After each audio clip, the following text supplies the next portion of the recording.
Have been looking for a better tomorrow.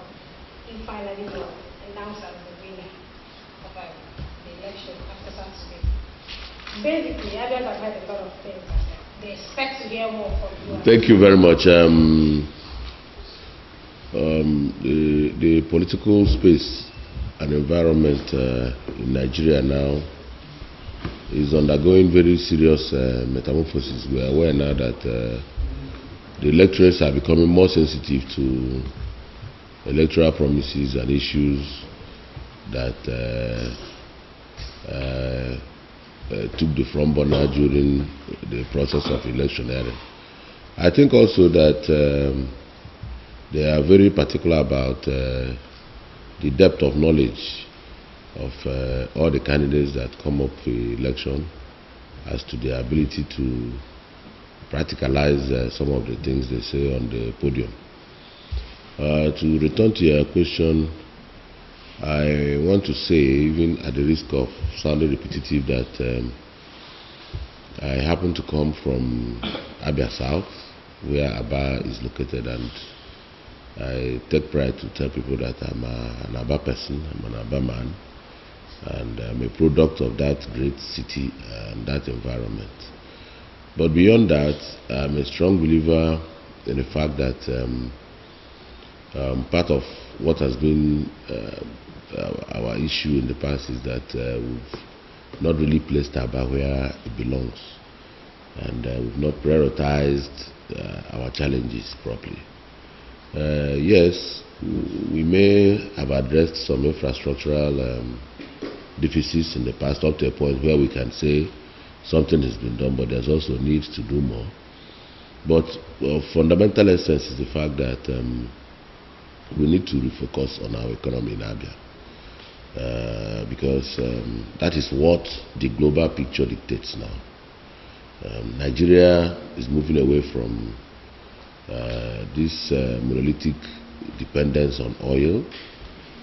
We are now thinking about other ways of driving the economy of this country. What it means also is that every state, every component part of Nigeria that wants to be part of the moving trend should begin to think outside the box. And naturally, that brings Abia to focus. We are lucky to have a city that is at the confluence of many cities in the southeast and south-south. A city from where you can access Port Harcourt, Ikotebene, Owerri, all within 30 minutes if the roads are good. A city that you cannot ignore in all the southern part of Nigeria. A city that is peopled by very, very resourceful and innovative individuals, creative people that are probably the best in terms of trade and commerce, are probably the best in terms of what they can do with their hands. Talking about leather works, shoes, belts, bags, and then garments. That is well known fact all over Africa, that Abia is synonymous with good clothes, with products that you can be proud of. So our focus will be to look at what to do to return Abia to the center of trade and commerce in Africa. And for us to do that, we have to put certain pillars in place.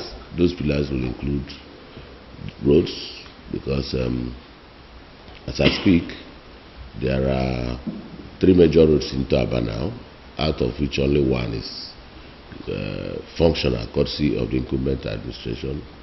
Otherwise, Abowre Road would have gone as bad as Port Harcourt Road. We know the notorious Benes Junction, and today is a thing of the past, but one road into Abia is not enough.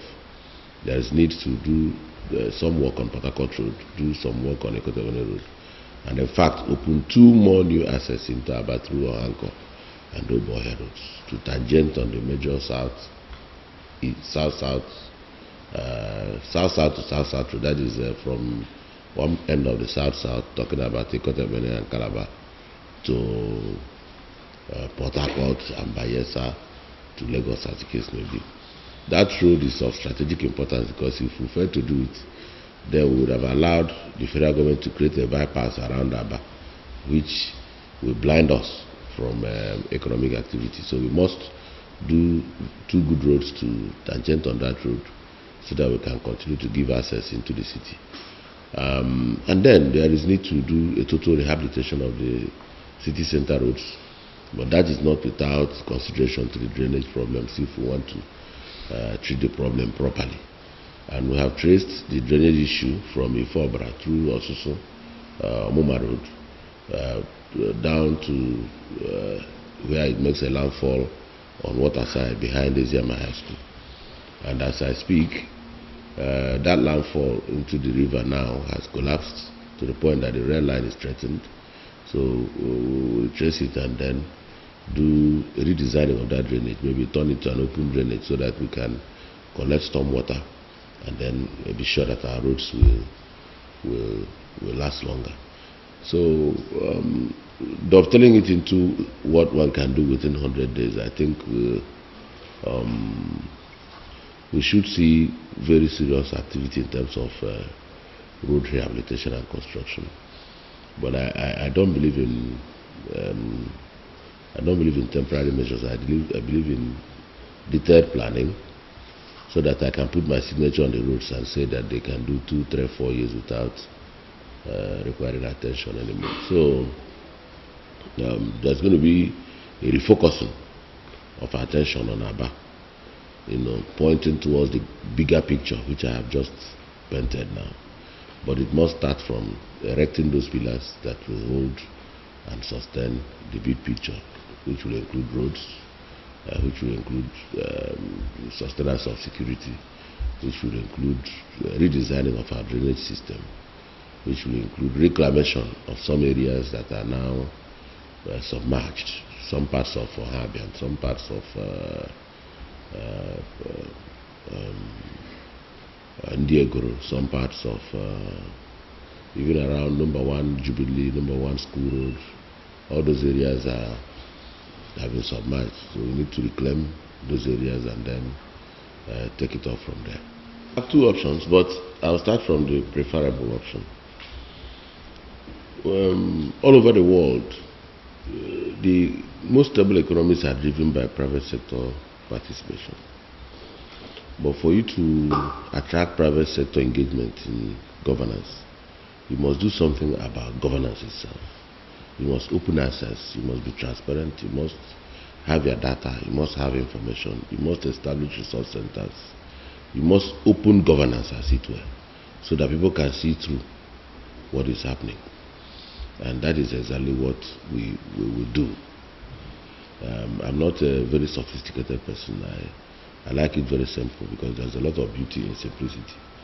So open up governance and demystify it, as it were, so that the common and ordinary person can really be part of what is happening. The era of voodoo governance, where you wake up in the morning and throw things at people, will no longer work, because it doesn't matter how much effort in terms of money and resource you bring to the table to establish something. If the people don't know how you conceptualized it and how you prioritized it to get to that point, they won't engage immediately. Some people can go with the propaganda, especially in this era of social media, to say that despite the fact that you did so much in that area, that as a matter of fact that is like 10% of what you got, and that will rubbish the effort entirely. So we need to deconstruct governance, open it up so that people will engage. That is one. 2, we want to make Abia an investment destination. And in making Abia an investment destination, we are thinking of a hypothetical person arriving in Lagos with 1 billion naira. If he's not thinking of Lagos and Abuja and Port Harcourt, we want to say that the person should begin to think about Abia.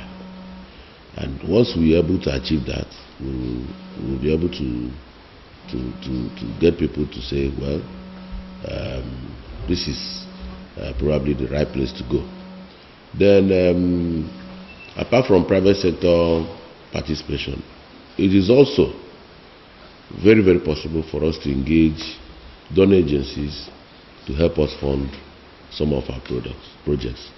Other states around us, including Anambra, has done very well in engaging donor agencies to help fund water projects, education. But for you to do that, you must also have your data. You must also be willing to crack the egg before you eat omelette by paying counterpart funding. You must be able to, like I said earlier, improve on your governance rating, ease of doing business. So there will be need to see a one-stop shop in Abia within the first 90 days, so that anybody who comes into Abia can walk into a place and within 24 hours he's in the streets with his briefcase doing business.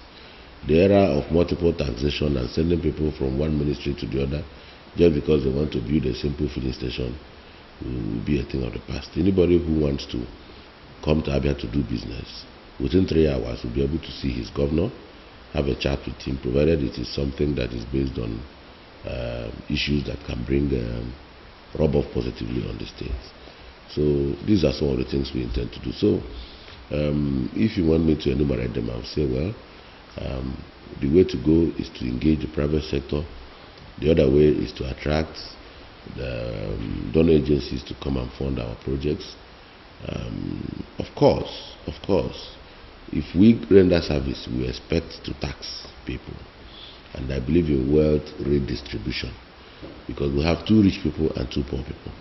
There's need to protect the middle class, that is the people I'm representing in it all, because I'm like all of you, we are endangered. They are pushing us to go to the smallest echelon of society, and we cannot rise to the top where they are. So there's a need to redistribute wealth, and the way to do it is to tax those who own jets heavily. If you own a jet, you will pay very heavily, so that we can sustain the middle class, because that is the middle class that drives the society, the economy of every society. So that is some of the ways we think we can fund the projects that we have.